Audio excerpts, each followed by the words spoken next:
Assalamualaikum warahmatullahi wabarakatuh. Selamat sore rekan-rekan sekalian. Kita kembali dipertemukan oleh Allah Subhanahu wa taala untuk mencoba memberikan gambaran secara umum tentang talent mapping.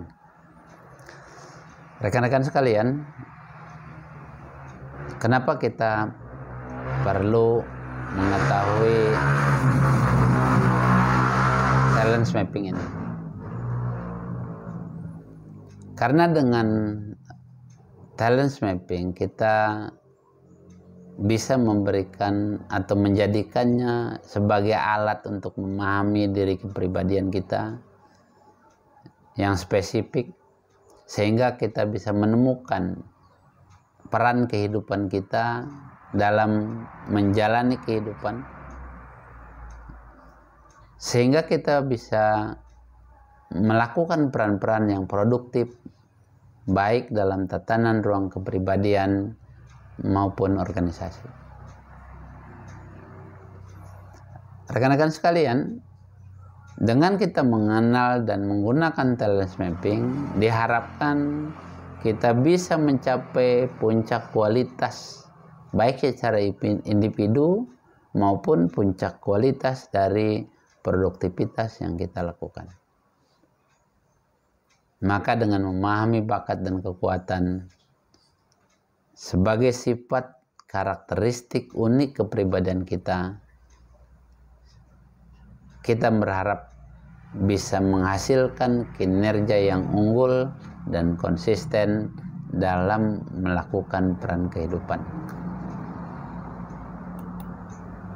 Sebagaimana Allah Subhanahu wa taala menggambarkan di surat ke-17 ayat ke-84, A'udzubillahi minasyaitonirrajim. Bismillahirrahmanirrahim. Qul kullu ya'malu 'ala syakilatihi wa rabbukum a'lamu biman huwa ahda sabila. Katakanlah wahai Muhammad bahwa setiap perbuatan, setiap orang berbuat sesuai dengan pembawaannya masing-masing. Maka Rabbmu lebih mengetahui siapa yang lebih benar jalannya.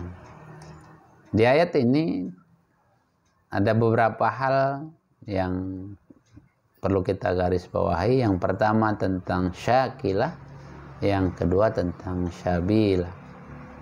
Di mana syakilah merupakan bentuk diri seseorang, sifat kepribadian seseorang, kecenderungan perilaku seseorang, dan sabila adalah jalan unik yang ditempuh oleh seseorang.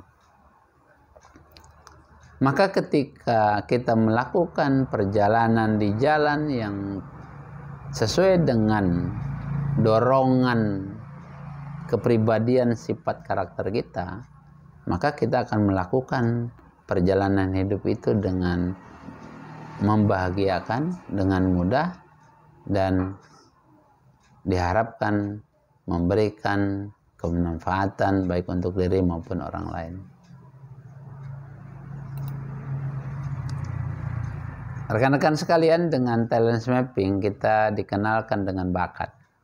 Dalam talent mapping, bakat merupakan karakteristik alami yang positif, merupakan dorongan sumber produktivitas serta keunggulan dari seseorang yang ada dalam dirinya sejak dia dilahirkan. Untuk itu, bakat dapat dialami, dapat diamati dan dilihat dari bagaimana dia berpikir, bagaimana dia merasa, bagaimana dia berperilaku yang alami dan konsisten, sehingga mudah dikenali dari kehidupannya sehari-hari. Untuk itu, bakat bisa didefinisikan adalah merupakan pola pikir, pola perasaan, dan pola perilaku seseorang yang alami, di mana dia muncul berulang-ulang dan dapat digunakan untuk sesuatu yang produktif.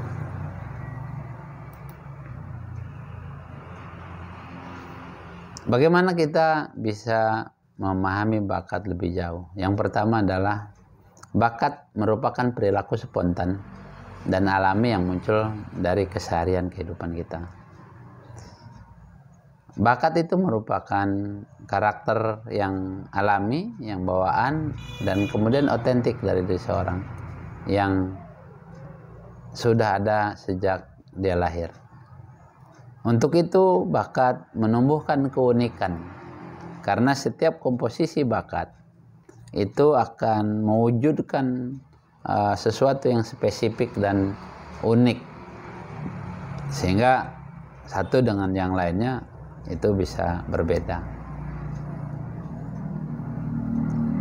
Untuk itu, bakat memiliki gambaran tentang kebutuhan psikologis dari dirinya, sehingga dia membutuhkan pemenuhan dari bakat-bakatnya itu.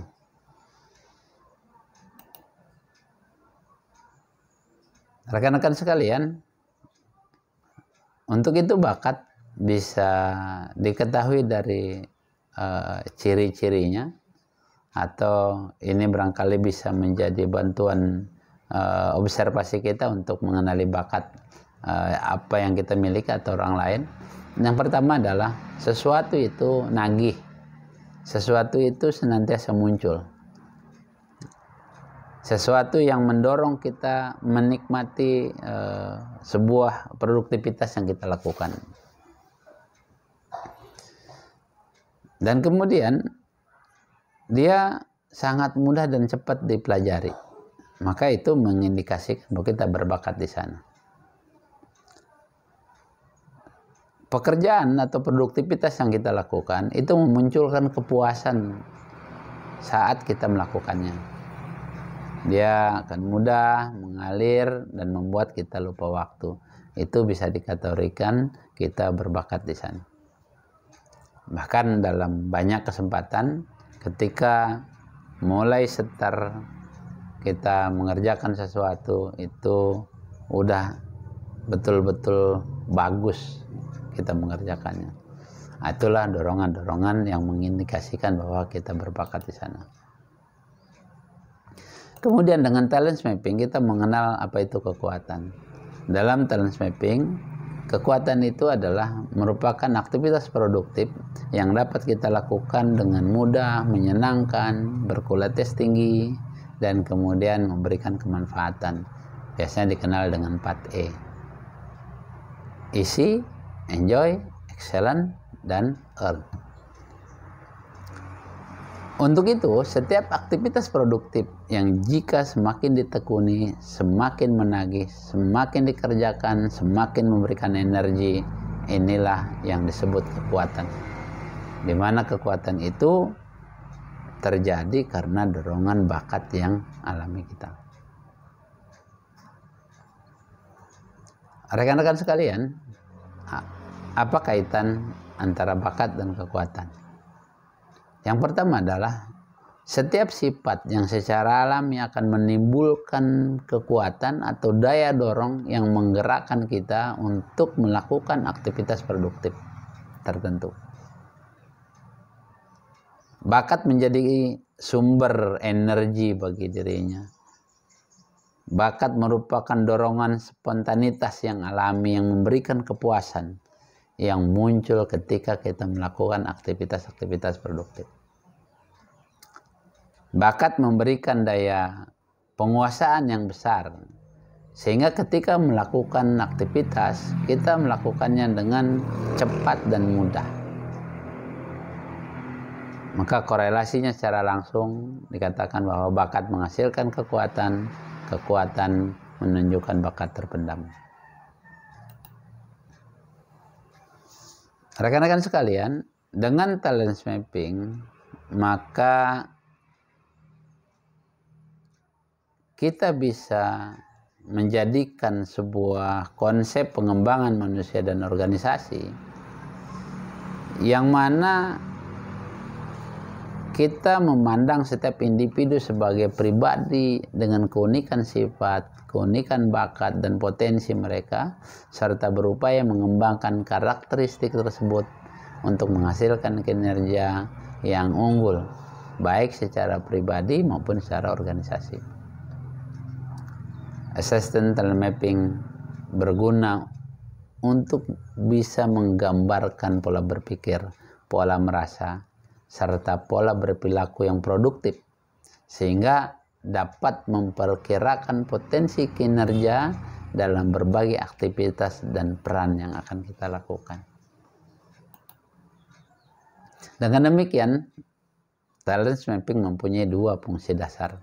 Yang pertama, fungsi deskriptif, di mana dengan talent mapping mampu menggambarkan sifat kepribadian seseorang, pola pikirnya, pola perasaannya, pola perilakunya yang muncul secara alami.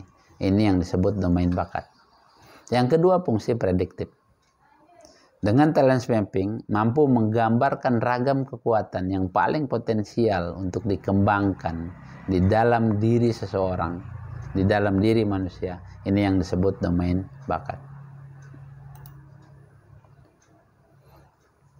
Maka talent mapping bisa digunakan oleh hampir setiap orang, baik individu maupun kelompok, dari anak-anak sampai manula, pelajar, mahasiswa, bahkan sampai pekerja. Kemudian untuk kelompok, misalkan pasangan hidup, sebuah komunitas, guru sampai siswa, organisasi tertentu atau perusahaan. Maka rekan-rekan sekalian,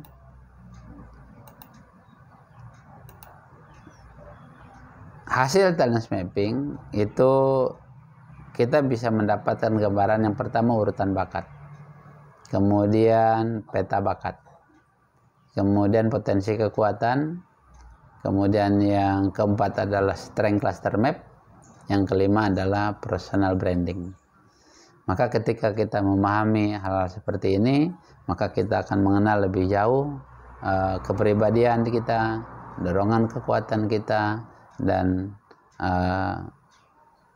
apa yang mesti kita kerjakan dalam potensi yang produktif di masa depan.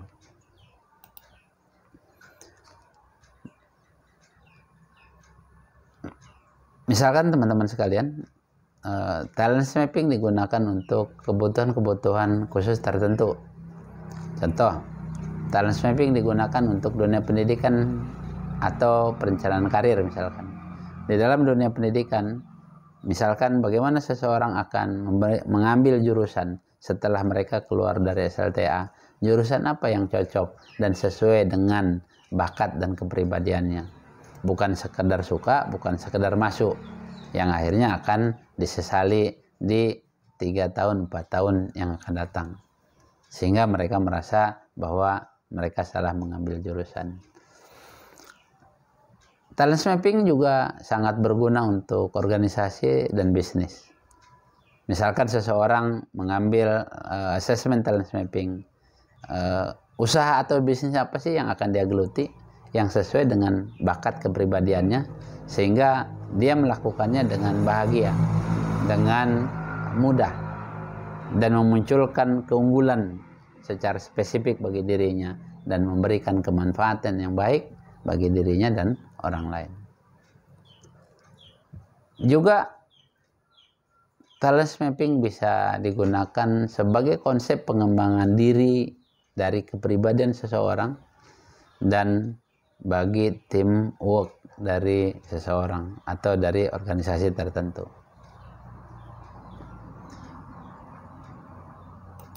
Misalkan dengan assessment kita bisa melihat gambaran urutan bakat. Urutan bakat itu ada 34. 1 sampai 7 itu bakat dominan dari seseorang. Bagaimana pola perilaku ini, pola sikap ini, pola rasa ini, dia akan muncul secara spesifik, berulang-ulang, dan yang paling sering.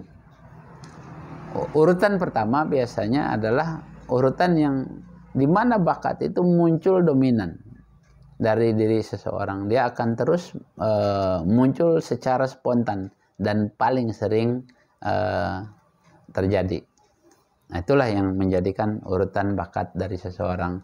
1 sampai 7 adalah bakat dominan, kemudian 7 sampai 14 bakat pendukungnya, itu bisa dikembangkan. Kemudian di bawahnya itu ada netral. Kemudian 7 bakat terakhir itu bakat lemah kita. Maka dengan mengenal 7 bakat lemah kita di poin-poin terakhir, maka kita akan berusaha untuk mensiasatinya. Bagaimana bakat lemah itu bisa kita siasati dan kemudian bisa memaksimalkan bakat kuat kita. Sehingga kita tidak sibuk dengan kelemahan kita atau kelemahan orang lain, tapi justru kita sibuk dengan apa yang menjadi keunggulan atau dominan dalam diri kita. Selanjutnya, setelah kita memahami urutan bakat, maka kita dikenalkan dengan peta bakat. Di dalam peta bakat kita bisa melihat sebaran bakat kita. Apakah di thinking talents, apakah di relating talents, apa di influencing talents, atau di striving talent. Perpaduan ini akan menumbuhkan karakteristik yang unik dalam diri kita. Seperti misalkan saya adalah people expert, di mana dominasi di kategori thinking talents dan relating talents.